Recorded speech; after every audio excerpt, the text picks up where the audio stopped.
మేమేమి అడిగామంటే ఈ 4 గోడల మధ్యన 4 సన్నాసులు మాట్లాడేందుకు 4 కోట్ల ప్రజల ముందు చర్చ పెడదాం, దూద్ కా దూద్ పానీ కా పానీ అవుతుంది, ఊకే లొల్లేంది బొబ్బేందని అడిగినాం. కానీ ప్రభుత్వం ఎంత భయపడుతుందంటే ఇక్కడ వాళ్ళకు కూడా తెలుసు విషయం, ఇందులో ఏం లేదు, చేసేది లత్కోరు పని కాబట్టి సాటుమాటుకు చేయాలి తప్ప ఓపెన్గా చేస్తే ఇజ్జత్ పోతుంది. అందుకే తప్పించుకోలేక మింగలేక కక్కలేక ఓపెన్గా ఇలానే అసెంబ్లీలో కూడా అడిగినా, పెట్టు దమ్ముంటే చర్చ పెట్టు అసెంబ్లీలోని స్పీకర్ గారిని అడిగినా, చర్చకు రారు. నిన్న రేవంత్ రెడ్డికి ఉత్తరం రాసిన, ఏదో కేసు పీస్ అంటున్నావు కదా, పెట్టు చర్చ అసెంబ్లీలో దమ్ముందా అని అడిగిన, పత్తలేదు.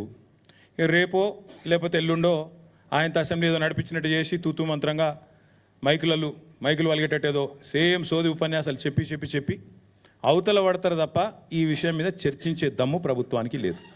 అసలు ఫార్ములా ఈ ఏంది, అసలు హైదరాబాద్ ఈ ప్రీ ఏంది, అసలు జరిగింది ఏంది. అందుకే అనివార్య పరిస్థితులు, ఎందుకంటే ప్రభుత్వానికేమో చర్చకు ముందుకొచ్చే దమ్ము లేదు, చర్చలో పాల్గొనే సత్తా లేదు.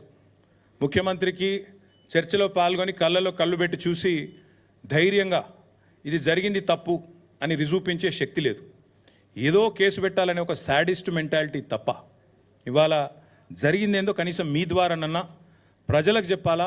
ముఖ్యంగా తెలంగాణ ప్రజలకు ఎవరైతే ఇవాళ మమ్మల్ని ఎవరైనా రోడ్డు మీద గుర్తుపడుతున్నారంటే దానికి కారణం తెలంగాణ ప్రజలు.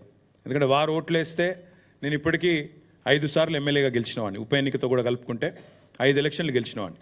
కాబట్టి తప్పకుండా వారికన్నా నిజాలు చెప్పాలా అన్న ఉద్దేశంతో ఈరోజు ఈ ప్రెస్ కాన్ఫరెన్సు మా సోదరుడు నరేందర్ రెడ్డి గారిని ఆహ్వానించడానికి, అదేవిధంగా మరి ఈ విషయంలో కూడా వాస్తవాలు ప్రజలకు చెప్పడానికే నేను ప్రత్యేకంగా ఈ ప్రెస్ కాన్ఫరెన్స్ నిర్వహిస్తాను. జరిగింది ఏంటి మీకు లాస్ట్ టైం కూడా చెప్పాను, మళ్ళొక్కసారి చరివిత చరణం అయినప్పటికీ కొద్దిగా మీకు బోర్ కొట్టినప్పటికీ దయచేసి సావధానంగా వినాలని రిక్వెస్ట్. హైదరాబాదులో ఇండియాలో ఈ car racing, motor sports racing అనేది రావాలని, ఈ క్రీడగా బహుళ ప్రాచుర్యం పొందిన ఈ మోటార్ స్పోర్ట్ రేసింగ్ ఏదైతే ఉందో ఇక్కడికి తేవాలని చాలా ప్రయత్నాలు గతంలో కూడా జరిగినాయి. చంద్రబాబు నాయుడు గారు ముఖ్యమంత్రిగా ఉన్నప్పుడు 2001వ సంవత్సరంలో ఆనాడు ఫార్ములా 1 రేస్ని ఇక్కడికి తేవాలని చాలామంది మిత్రులు కూడా మీడియాలో ఫార్ములా 1ని ఫార్ములా ఈని కలగాపులగం చేసి వాడుతున్నారు. దయచేసి అందుకే మీకు వివరంగా చెప్తా ఉన్నాను. ఫార్ములా 1, 2, 3, 4 అవేమో regular internal combustion engines, ice engines అంటారు వాటితో జరిగే రేసులు. ఫార్ములా ఈ అంటే ఎలక్ట్రిక్ వాహనాలతో జరిగే రేసు ఫార్ములా ఈ. ఇవన్నీ కూడా FIA కిందికి వస్తాయి, ఫెడరేషన్ ఆఫ్ ఇంటర్నేషనల్ ఆటోమొబైల్స్ అని, దాని కిందికి వస్తాయి. ఎట్లయితే క్రికెట్లో మనకు BCCI, ICC రెండు ఉంటాయి. BCCI అంటే Bharat cricket board of cricket control India, ICC అంటే ఇంటర్నేషనల్ క్రికెట్ కౌన్సిల్. అట్లాగే ఇందులో కూడా 2 అసోసియేషన్స్ ఉన్నాయి. ఒకటి FMSCI, federation of motor sports clubs India, same BCCI మాదిరిగా ఇండియాలో ఒకటి ఉంది. అదే మాదిరిగా మళ్ళీ ఇంటర్నేషనల్గా FIA, ఫెడరేషన్ ఇంటర్నేషనల్ ఆటోమొబైల్. ఆ FIA అనేది ఎపెక్స్ బాడీ, దాని కిందనే F1, F2, F3, F4, FE అంటే ఫార్ములా ఈ. ఈ రేసులన్నీ కూడా వాళ్ళ కిందనే నడుస్తాయి. ఎప్పుడైతే చంద్రబాబు నాయుడు గారు 2001, 2, 3 ఆ ప్రాంతంలో ఈ బర్నీ ఎకెల్స్టోన్ అని ఆయన ఫార్ములా 1 యొక్క CEO ఆయనని కలిసి మీరు హైదరాబాద్కి రండి, మీరు ఇక్కడ రేస్ పెట్టడానికి కావాల్సిన ఏర్పాట్లు నేను చేస్తాను ప్రభుత్వ పరంగా అని ప్రయత్నం ప్రారంభించారు. కానీ దురదృష్టం ఆ ప్రయత్నం ఫలవంతం కాలేదు, ఫర్ వాట్ ఎవర్ రీజన్. అప్పటికి చంద్రబాబు నాయుడు గారు 2004లో ఓడిపోయారు, అది కూడా ఒక కారణం కావచ్చు. కానీ చంద్రబాబు నాయుడు గారు ఓడిపోక ముందే ఆయన ప్రభుత్వంలో ఉండంగానే ఇవాళ గోపన్పల్లి, మనకిప్పుడు ఫైనాన్షియల్ డిస్ట్రిక్ట్ పక్కనే ఉన్న ప్రాంతం గోపన్పల్లి, అక్కడ 580 ఎకరాల భూసేకరణకు నోటీసులు కూడా ఆనాడు ప్రభుత్వం ఇవ్వడం జరిగింది రెవెన్యూ డిపార్ట్మెంట్ ద్వారా. దేనికి? ఒక formula 1 race track, permanent track ఇండియాలో బిల్డ్ చేయాలి, దానికి హైదరాబాదే కేంద్రం కావాలి అనే కోరికతో ఆనాడు చంద్రబాబు నాయుడు గారి ప్రభుత్వం ఒక బలమైన ప్రయత్నం చేసింది. దురదృష్టం వారి ప్రభుత్వం పోయింది. ఆ తర్వాత వచ్చిన కాంగ్రెస్ ప్రభుత్వం వాళ్ళు దాన్ని పట్టించుకోలేదు. అట్లే ఆ రైతులు కూడా ఎవరైతే ఆ గోపన్పల్లిలో భూసేకరణ నోటీసులు రిసీవ్ చేసుకున్న వాళ్ళు ఉన్నారో వారు అప్పటి నుంచి ఇప్పటివరకు న్యాయ పోరాటం చేస్తూనే ఉన్నారు. ఆ రైతుల్లో ఒక ఆయన రేవంత్ రెడ్డి కూడా ఉన్నాడు. ఈరోజు ముఖ్యమంత్రిగా ఉన్న రేవంత్ రెడ్డికి కూడా అక్కడ 15 ఎకరాల భూమి ఉంది. సో ఇప్పుడు నేను చెప్పే స్టోరీ అంతా రేవంత్ రెడ్డికి కూడా ఎరికే. ఆయన గుంజుకున్నాడా లేకపోతే నిజంగానే రిజిస్టర్ చేసుకున్నాడా అది నాకు ఎరకలేదు. కానీ గోపనపల్లిలో భూమి ఉందని ఆయన అఫిడవిట్లో కూడా చూపెట్టిండు. ఎలక్షన్ అఫిడవిట్లో కూడా రేవంత్ రెడ్డి గారి ఎలక్షన్ అఫిడవిట్లో కూడా నాకు 15 ఎకరాల భూమి గోపనపల్లిలో ఎక్కడైతే ఫార్ములా 1 కోసం ఆనాటి అప్పటి తెలుగుదేశం ప్రభుత్వం భూసేకరణ నోటీసులు ఇచ్చిందో అందులో నాకు కూడా ఉన్నది అని చెప్పి రేవంత్ రెడ్డి గారు కూడా అఫిడవిట్లో ఎలక్షన్ అఫిడవిట్లో కూడా మొన్న 2023 ఎలక్షన్ అఫిడవిట్లో కూడా డిక్లేర్ చేశారు. తదనంతరం ప్రయత్నాలు జరిగినాయి దేశంలో. ఈ F1 అనే రేసును తేవాలి, ఎందుకంటే చాలా విస్తృతమైన ప్రచారం కలిగిన బాగా పాపులర్ రేస్ F1. దాని చుట్టూ మర్చెండైజింగు, దాని చుట్టూ కొన్ని సిటీల యొక్క గ్రోతే దాని చుట్టూ ఉంది. మొనాకో అని ఒక సిటీ ఉంటుంది, ఒక కంట్రీ కమ్ సిటీ. అది మొనాకోలో జరిగే గ్రాండ్ ప్రీ వరల్డ్ ఫేమస్. అక్కడికి పెద్ద పెద్ద వాళ్ళు ప్రపంచంలో ఉండే బిలియనీర్లు అందరూ దిగుతారు. అసలు ఆ మొనాకో అనే సిటీ వెలుగులోకి వచ్చిందే ఈ ఫార్ములా 1 రేస్ వల్ల.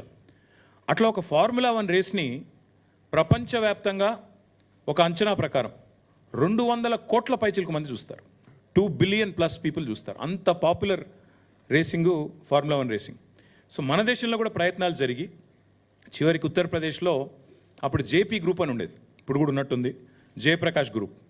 నోయిడాలో వారు ఒక ట్రాక్ కట్టారు, పెద్ద ట్రాక్ కట్టి ఆ ట్రాక్లో ఫార్ములా 1 వాళ్ళని ఒప్పించి మొత్తానికి ఉత్తరప్రదేశ్ నోయిడాలో డబ్బులు మేము పెడతాము అని చెప్పి 1700 కోట్ల రూపాయలు ఖర్చు చేసి, ఇది ఎప్పుడు నేను చెప్పేది 2009-10 ఆ ప్రాంతంలో 1700 కోట్ల రూపాయలు ఖర్చు చేసి ఆనాడు 2009, 10, 11, ఎందుకంటే ఒక రేస్ అనేది 1 సంవత్సరం కోసం జరగదు. రేస్ అనేది ఎప్పుడైనా కూడా ఒక 4 సంవత్సరాలు 3 సంవత్సరాలు సైనింగే. ఎందుకంటే ఒకటేసారి అట్లా వచ్చి ఇట్లా రేస్ చేసి వెళ్ళిపోవడానికి కాదు, ఉండదు. డెఫినెట్గా ఒకసారి దాన్ని ఏమంటారు క్యాలెండర్లోకి రావాలి, ప్రచారం జరగాలి. ఇప్పుడు నేను చెప్పాను అబుదాబి గ్రాండ్ ప్రీ ఉంటుంది, లాస్ వేగస్లో ఉంటుంది, తర్వాత సౌపాలోలో ఉంటుంది. ఇట్లా క్యాలెండర్ ఉంటుంది అనమాట. 12 నెలల్లో ప్రతి 2వ శనివారం ఇది ఉంటుంది రేసు. అవన్నీ ముందే డిసైడ్ అయ్యి ఉంటాయి ఎక్కడెక్కడ రేస్ జరుగుతుంది అని చెప్తే మోటార్ స్పోర్ట్స్ ఎంతూజియాస్ అందరూ కూడా అయితే టీవీలో చూడడమో లేదా టికెట్లు కొనుక్కొని అక్కడ పోయి రేస్ చూడడమో ప్రత్యక్షంగా ఇవన్నీ జరుగుతూ ఉంటాయి. సో అట్లా ఉత్తరప్రదేశ్కి మొత్తానికి వాళ్ళు పట్టుకొచ్చారు, జేపీ గ్రూప్ వాళ్ళు పట్టుకొచ్చినారు. 3 సంవత్సరాలు జరిగింది race, 9, 10, 11. For whatever reason 3 సంవత్సరాల తర్వాత వాళ్ళకు ఫార్ములా 1 వాళ్ళు ఇక మళ్ళీ మేము రాము ఇండియాకి అని చెప్పి క్యాన్సిల్ చేసుకొని 11 తర్వాత వాళ్ళు వెళ్ళిపోయినారు. ఈ రీజన్స్ నాకు తెలియదు. కానీ దాదాపు అప్పట్లో జేపీ గ్రూపు అక్కడ ఉత్తరప్రదేశ్ ప్రభుత్వము అందరు కలిసి ఖర్చు పెట్టిన అమౌంట్ 1500 నుంచి 1700 కోట్లు.